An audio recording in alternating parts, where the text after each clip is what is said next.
Polling found that 1 in 3 workers are now monitored by a camera in the workplace, which is up from 1 in 4 6 months ago. Yeah.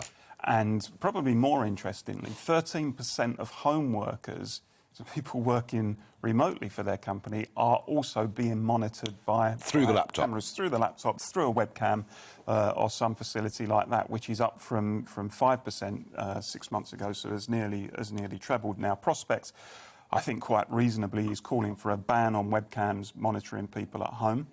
And I think, you know, the argument here is that homes are often people's sanctuaries from work. Now, we know, as a result of the situation that we've been in for the last 18 months, many people have effectively had to turn their homes into workplaces. And I think most people have gone along with that and said, you know, needs must. It's not unreasonable that my employer is asking me to do that.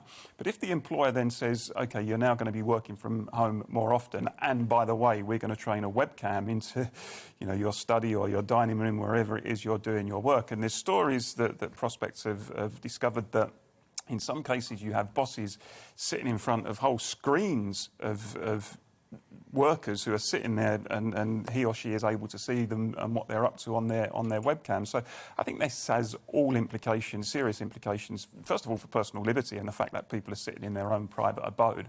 But secondly, for the fact that many people want their home to be, as I say, a haven from their workplace. I've got a solution. Go back to the office. Well, I mean, I suspect, to be blunt, that a lot of workers who currently are being told that they have to work remotely wouldn't actually mind going back to the office. I think there's probably some who are happy to stay at home. But look, either way, whether it's the choice of the worker himself or herself or the employer who's saying, you know, you have to work from home, I think all of us should be uncomfortable about the idea that an employer can train cameras into your private home to make sure you're sitting there and you're doing your work. That has all sorts of implications. The law doesn't really cover it, I don't think, arguably because we've never really been confronted with this number of remote workers before. But now we know that people are working remotely in these numbers. I think there's no choice really but politicians and perhaps the Information Commission is to say, look, we need to upgrade the law to make sure that employers can't exploit people here. I think we're the most surveilled country, certainly in the Western world, and driving up these smart motorways now, well, it isn't just about the hard shoulder going, but digital motorways. The big sign I saw on the M4 the other day, proudly telling us that we will be monitored and filmed every moment we're on the road. So wherever we go, we're being monitored. But if you're employing people with your own money, and during lockdown they were forced to work from home, you can kind of understand why they want to make sure that people were actually working in that particular circumstance. I mean, it's certainly not unreasonable, I don't think, for an employer to want to have that assurance that their employees are working. I mean, that's reasonable, I think, for an employer in any circumstances. Yeah. But there has to be a limit to these things. Otherwise, where does it end? I mean, it's one thing, I think, saying, look, you know, we have to have cameras in the workplace for security reasons and whatever. As long as the staff are fully consulted on that, they're through their trade union, ideally, are able to raise their concerns. But look, homes are people's personal private property, and if for reasons beyond their own control they're told you now have to work from home, that doesn't, in my view, automatically give the employer the right to say, oh, and by the way, we're going to train a camera into your home. For me, a home is off limits. It's one thing taking a call there. It's one thing having a meeting by Zoom there. It's another thing someone pointing a camera at you. Well, one person who is at home this morning is Arlene. We're filming you at home this morning, Arlene. With her consent. Invited you in.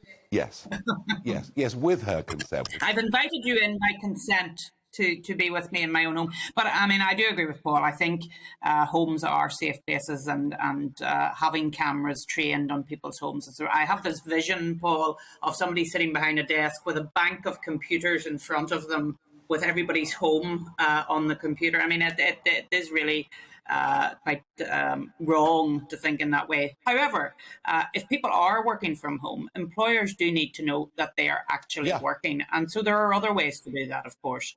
By monitoring, are they logged onto their computer? Are they sending email? You know, there are ways to do that without actually having a camera trained on a person's home without their consent. As I say, I invite you in most Sunday mornings to my home, but I do take the point that it is wrong to have a camera trained on people's homes, certainly without their consent, and there are other ways to monitor that people are working. Of course, the best thing to do is to go back to work if you possibly can. And I know that most people do want to get back to work because their homes is a place where they come home, they rest, they enjoy family time, as opposed to having to work there all the time. And I think for most people, they like to go out to work and then come home to have a place of sanctuary.